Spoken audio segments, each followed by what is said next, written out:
A reading from the book of Matthew, chapter 26. No commentary. When Jesus finished all these words, he said to his disciples, "You know that in 2 days' time it will be Passover, and the Son of Man will be handed over to be crucified." Then the chief priests and the elders of the people assembled in the palace of the high priest, who was called Caiaphas. Then they consulted together to arrest Jesus by treachery and put him to death. But they said, "Not during the festival, that there may be a riot among the people." Now when Jesus was in Bethany, in the house of Simon the leper, a woman came to him with an alabaster jar of costly perfumed oil, and poured it on his head while he was reclining at table. When the disciples saw this, they were indignant and said, "Why this waste? It could have been sold for so much, and the money been given to the poor." Since Jesus knew this, he said to them, "Why do you make trouble for this woman? She has done a good thing for me. The poor you always have with you, but you will not always have me." And pouring this perfumed oil upon her body, she did it to prepare me for burial. Amen, I say to you, amen, I say to you, wherever this gospel is proclaimed in the whole of the world, what she has done will be spoken of in memory of her. Then one of the 12, who was called Judas Iscariot, went to the chief priests and said, "What are you willing to give me if I hand him over to you?" They paid him 30 pieces of silver.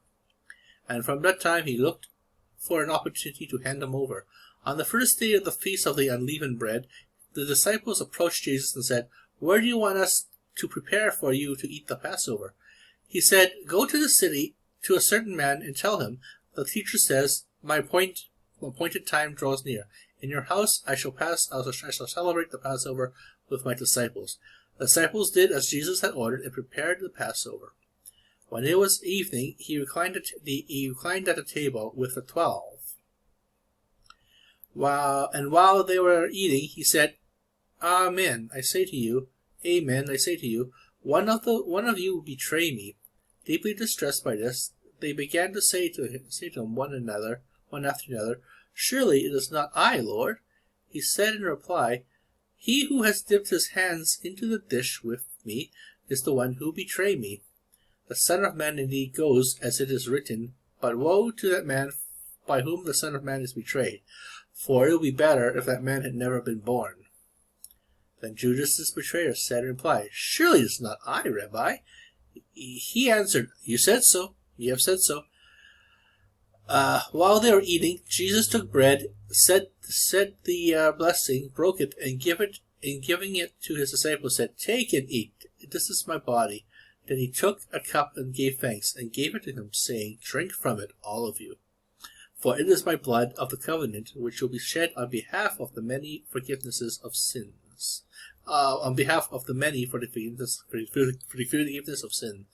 I tell you, from now on I shall not drink this fruit of the vine until that day when I drink it with you in the kingdom of my Father."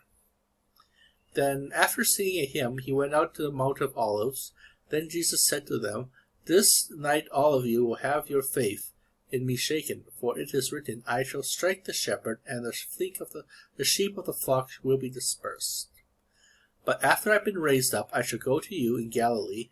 Peter said to him in reply, "Although all may have their faith in you shaken, mine will never be." Jesus said to him, "Amen, I say to you, that on this very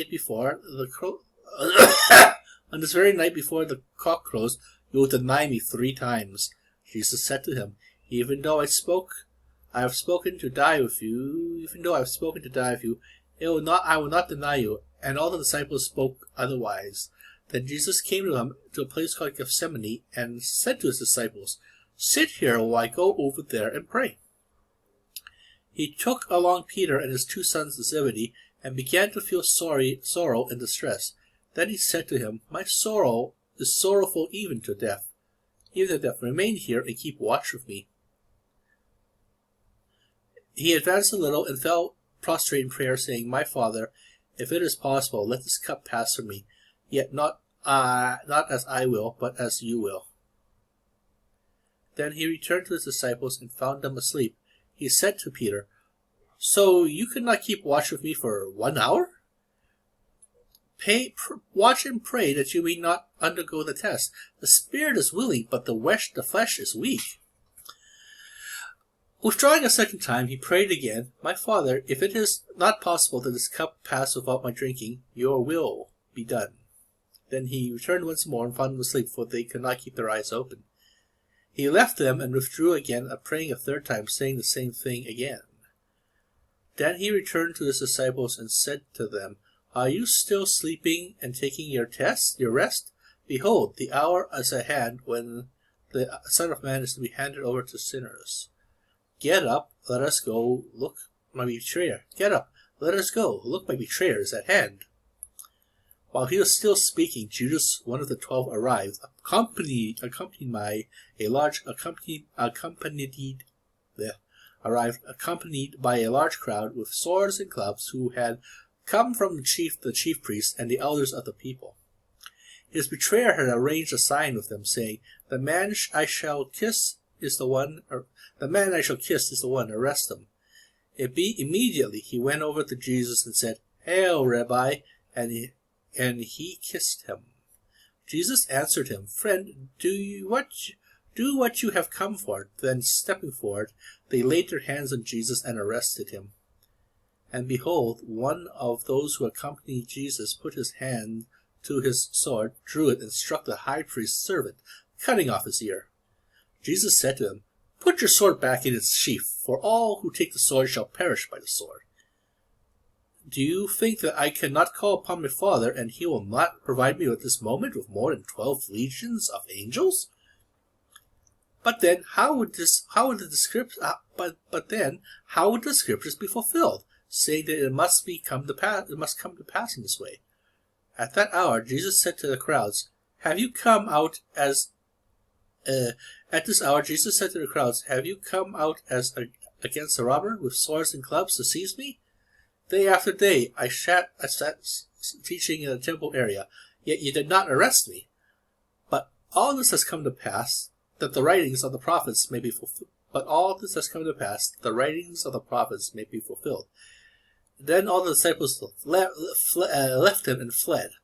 Those who had arrested Jesus led him away to Caiaphas, the high priest, where the scribes and the elders were assembled. Peter was following him at a distance as far as the high priest's courtyard. Then going inside, he sat down with the servants to see the outcome. The chief priests and the entire Sanhedrin kept trying to obtain false testimony against Jesus to put him to death, but they found none. Though many false witnesses came forward, finally 2 came forward, who stated, "This man said, 'I can destroy the temple of God and within 3 days rebuild it.'" The high priest rose and addressed them. "Have you no answer? What are these men testifying against you?" But Jesus was silent, and the high priest said to him, "I order you to tell us under oath before the living God whether you are the Messiah, Son of God." Jesus said to him in reply, "You have said so. But I tell you, from now on you will see the Son of Man seated at the right hand of the power, and coming on the clouds of heaven. Then the priest tore his robes and said, "He has blasphemed. What further need do we have of witnesses? Now have you heard the blasphemy. What is your opinion?" They said in reply, "He deserves to die." Then they spat in his face, struck him, while some slapped him, saying, "Prophesy for us, Messiah. Who is it that struck you?" Now Peter was sitting outside the courtyard. One of the maids came over to him and said, "You too were with Jesus the Galilean." But he denied it in front of everyone, saying, "I do not know what you are talking about." Then he went out of the gate. Another girl saw him and said to those who were there, "This man is Jesus the Nazarene." Again he denied it with an oath, "I don't know the man." A little later the bystanders came over and said to Peter, "Surely you are the one of them. Even your speech gives it away." And he began to immediately curse and swear, "I don't know the man." And immediately a cock crowed. Then Peter remembered the words Jesus had had spoken, "Before the cock crows, you'll deny me 3 times." And went out and began to weep bitterly. Okay, and we'll see you in chapter 27. Thank you for watching our show. Have yourselves a lovely evening. And thank you for spending your time with us.